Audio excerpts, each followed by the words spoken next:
اور ان درخواستوں کے اوپر فیصلہ اب تک آیا نہیں ہے. یہ ایک اور درخواست آ گئی ہے.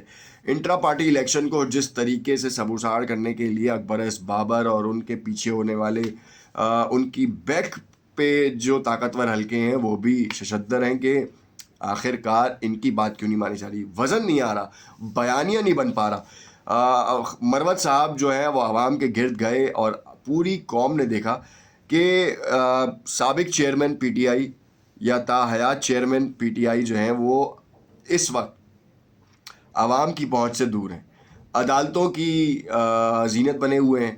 اب وہ جیل میں ٹرائل ہو رہا ہے. وائس چیئرمین تاحیات چیئرمین, اب تو نئے چیئرمین صاحب بھی آ گئے ہیں اور وائس چیئرمین شاہ محمود قریشی ہی ہیں, اور تو اور صدر پی ٹی آئی وہ بھی جیل کا شکار ہیں اور جیل میں ہیں. تو کوئی بھی فرسٹ ایئر کی لیڈرشپ نہیں ہے.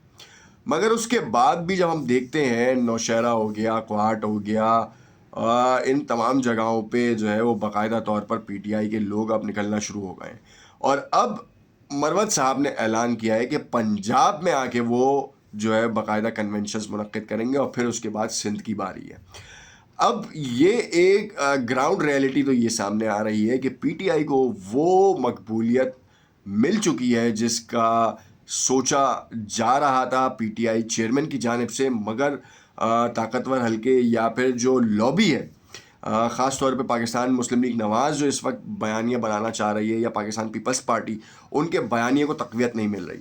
ایک جانب یہ سوچ بھی واضح ہوتی نظر آ رہی ہے کہ پاکستان مسلم لیگ نواز جس طریقے سے, جس انداز سے ٹی وی میں اپنے بیانات تبدیل کر رہی ہے یا اپنے رہنماؤں کو ان بیانات دینے پہ اکسا رہی ہے, جس سے یہ تاثر اور یہ گمان ظاہر ہو کہ اگر پاکستان مسلم لیگ نواز کے ساتھ جو ہے وہ لاڈلے والا برتاؤ نہیں کیا گیا تو پھر طبل جنگ بچ جائے گا اور پھر جو ہے وہ عمران خان والے بیانیے کے اوپر ساری جماعتیں آ جائیں گی.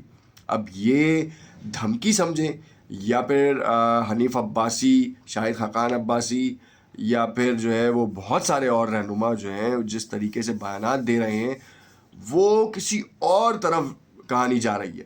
آپ خود سوچیں, ایک طرف جو ہے وہ آپ کو لگتا ہے کہ پاکستان مسلم لیگ نواز کے جتنے کیسز تھے, خاص طور پہ جتنے کرپشن کے کیسز تھے یا ماضی کے جتنے کیسز تھے, اور جس جگہ سے اٹھ کے آئے ہیں اس جگہ کا کیس, پھر اس کے ساتھ جو ہے وہ آپ دیکھیں 190 ملین پاؤنڈ کا کیس ہے, اس کی ڈیٹیل بیک ڈیٹیل جائیں تو آپ کو پتہ چلے گا پاکستان مسلم لیگ نواز کے جو قائد ہیں نواز شریف, ان کے بیٹے کی ہی وہ پراپرٹی تھی, اس کو بیچا گیا.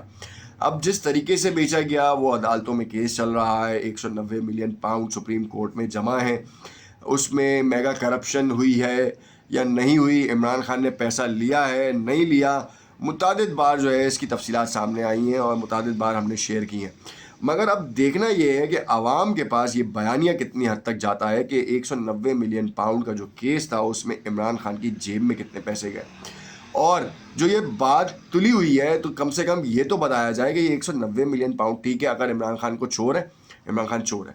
اب آپ یہ بتائیں, ایک طرف یہ بات رکھیں اور یہ بتائیں کہ 190 ملین پاؤنڈ والا جو معاملہ تھا یہ پراپرٹی کس کی تھی؟ یہ پراپرٹی ملک سے باہر تھی, بالکل مانتے ہیں. یہ پراپرٹی کس کی پہلے ملکیت تھی اور پھر ملک ریاض کو کیسے بیچی گئی, یا ملک ریاض نے کیسے خریدی, یا ان کی بہو نے کیسے خریدی؟ اب سارا سینیریو یہ ہے کہ جو پہلا لیڈر تھا یا پہلا کسٹوڈین آف دا ہاؤس تھا, اس کی تحقیقات تو کریں کہ اس کے پاس پیسہ کہاں سے آیا. اس نے راتوں رات کرپٹو میں پیسہ لگایا, کوئی ایسا بزنس کھولا جس نے وہ دن دوگنی رات چوگنی ترقی دی ہے. جیسے کہ شیر افضل خان مروت کو جو ہے وہ فرسٹ ایئر کی لیڈرشپ میں شمار کیا جا رہا ہے, شہریار آفریدی کے حلقے میں جا کر جو ہے وہ ایک بڑا جلسہ منعقد کر رہے ہیں, کنونشن منعقد کر رہے ہیں اور اپنی پارٹی کو جو ہے وہ دوام بخشنا ہے. اور یہ بھی کہہ رہے ہیں کہ یہ تو میں ہوں, اگر خان ہوتا تو کیا ہوتا, یہ میں ہوں, اگر خان ہوتا تو کیا ہوتا. اب ایک طرف یہ گمان ظاہر ہے کہ عوام کی مقبولیت واقعی پی ٹی آئی کی طرف آ رہی ہے. اب دیکھنا یہ ہے کہ پنجاب میں جو کہ اب یہ تاثر دیا جا رہا ہے میڈیا چینلز کے تھرو کہ پاکستان مسلم لیگ کا بیانیہ بڑا مضبوط ہے اور وہ جو ہے وہ آ رہی ہے, اور پاکستان مسلم لیگ نواز کے قائد نواز شریف جو ہے پاکستان کی مصیبتوں کا واحد حل ہے. تو خدا را یہ تو بتا دیں کہ پچھلے 16 ماہ جو حکومت کی ہے وہ کس نے کی ہے؟ زرداری صاحب نے تو نہیں لی. زرداری صاحب نے تو پلیٹ میں رکھ کے آپ کو دیا, چمپا لگایا ایک طرح سے سمجھ لیں.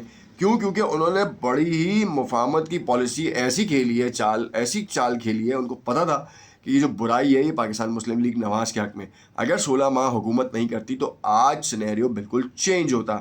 آج پاکستان مسلم لیگ نواز کے قائد شاید باہر ہوتے, مگر جو مقبولیت, جو ان کے لیے لوگوں میں جذبہ ہمدردی ہوتا, وہ دن دوگنا رات چوگنی ترقی کرتا اور پنجاب کو اوور کم کر لیتے. جنوبی پنجاب کا بہت بڑا ایریا ان کے پاس آ جاتا, جو کہ اب پاکستان پیپلز پارٹی اور پاکستان تحریک انصاف کے پاس ہے. تحریک انصاف تو خیر بہت ہی زیادہ پاپولر ہے, مگر یہاں پہ یہ بات نہ بھولیں کہ پاکستان پیپلز پارٹی بھی جو ہے وہ اب اس جنوبی پنجاب والے حصے میں بہت زیادہ ایکٹیو ہو چکی ہے. یوسف رضا گیلانی گراؤنڈ لیول پہ ایکٹیویٹیز بڑی عمدہ طریقے سے پرفارم کر رہے ہیں. نیب میں جو ہے بشا بی بی کی پیشی ہوئی ہے, اور اس وقت آنے والی صورتحال یہ ہے کہ عمران خان کی جو ضمانت کی جو کارروائی ہے وہ ہو چکی ہے, مگر رہائی جو ہے متوقع نہیں ہے, اور الیکشن میں حصہ لینا بھی متوقع نہیں ہے. الیکشن شیڈیول 18 دسمبر کو جاری کرنے کا جو ہے وہ اندیا دیا گیا ہے. اس سے پہلے اگر یہ ساری چیزیں سارٹ آؤٹ ہو جاتی ہیں تو نواز شریف اور عمران خان لڑ سکتے ہیں, ورنہ یہ دونوں نہیں لڑیں گے تو چوتھی بار وزیر اعظم نواز شریف نہیں بن پائیں گے. یہ تو کلیئر کٹ ہے. اب اس میں جتنی بھی آپ وضاحتیں دیں یہ قابل قبول نہیں ہے. پاکستان مسلم لیگ نواز کے آئندہ کے وزیر اعظم جناب نواز شریف کے بجائے جناب شہباز شریف ہوں گے. مریم نواز کو اگر ریگنگ ہوئی تو سی ایم پنجاب کے طور پہ جانا جائے گا, یا پھر ان کو وزیر داخلہ کی پوسٹ دی جائے گی. یہ ایک آپ کو انسائٹ نیوز بتا رہا ہوں. اور اگر پیپلز پارٹی آتی ہے, کیونکہ ابھی ہمیں ایک کھیل کا دوسرا رخ بھی سمجھ میں آ رہا ہے. راؤ انوار کا انٹرویو آپ سب کے سامنے آپ کی نظروں سے گزرا ہوگا. آخر یہ کیوں تھا اس کی حقیقت بھی میں آپ کو بتاؤں گا. دیکھتے رہیے گا نوک انداز. کمنٹ میں اپنی رائے سے ضرور آگاہ کیجیے گا. ہو سکتا ہے کسی بات سے آپ متفق نہ ہو تو کمنٹ میں ضرور بتائیے گا کہ ہماری کس بات سے آپ کو جو ہے وہ اتفاق رائے نہیں ہے. شکریہ.